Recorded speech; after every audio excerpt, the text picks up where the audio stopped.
Diploma result అసలు late అవ్వడమేమో కానీ, చాలామంది స్టూడెంట్స్‌లో గమనిస్తున్నది ఏంటంటే, చాలామంది అయితే టెన్షన్ పడిపోతున్నారనమాట. అయితే మనకు రీసెంట్‌గా వచ్చిన అప్డేట్ ఏంటంటే, మనకైతే కరెక్షన్స్ అయితే అయిపోయాయన్నమాట ఆల్మోస్ట్. అయితే ఇప్పుడేమవుతుందంటే డేటా ఎంట్రీ చేస్తున్నారనమాట. అంటే మన మార్క్స్ అన్నిటిని అన్లిస్ట్ చేసి మళ్ళీ ఒకసారి అయితే వెబ్ సర్వర్స్ అన్నీ అయితే చెకింగ్ చేస్తారనమాట. అయితే ఇది మ్యాక్సిమం మనకైతే రిజల్ట్ 22 నుంచి 30 లోపల రావడానికైతే ఛాన్స్ అయితే చాలా ఉందన్నమాట. అయితే మనము రిజల్ట్ ఎలా చెక్ చేసుకోవాలనేది కూడా ఇక్కడైతే చూడొచ్చనమాట. అయితే మెయిన్‌గా కరెక్షన్స్ స్ట్రిక్ట్‌గా చేస్తారా?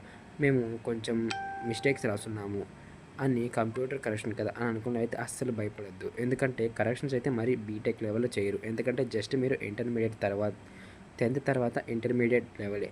కాబట్టి కొంచెం స్కోప్ అయితే ఉంటుందన్నమాట.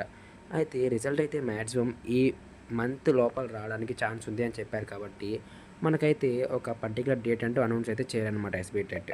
అయితే ఇంకొకటేంటంటే, ఒకవేళ ఈ మంత్ లోపల కూడా రాలేదు అంటే, జూన్ ఫస్ట్ వీక్‌లో కన్ఫర్మ్‌గా అయితే రావడానికైతే స్కోప్ అయితే ఉందనమాట. అయితే మీరు చాలామంది మీ కాలేజెస్‌లో నార్మల్‌గానే sessional marks, unit exams రాసుంటారు.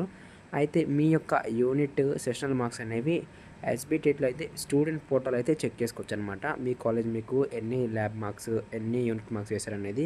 Thanks for watching. మరిన్ని వీడియోస్ కోసం మన ఛానల్ సబ్స్క్రైబ్ చేసుకోండి.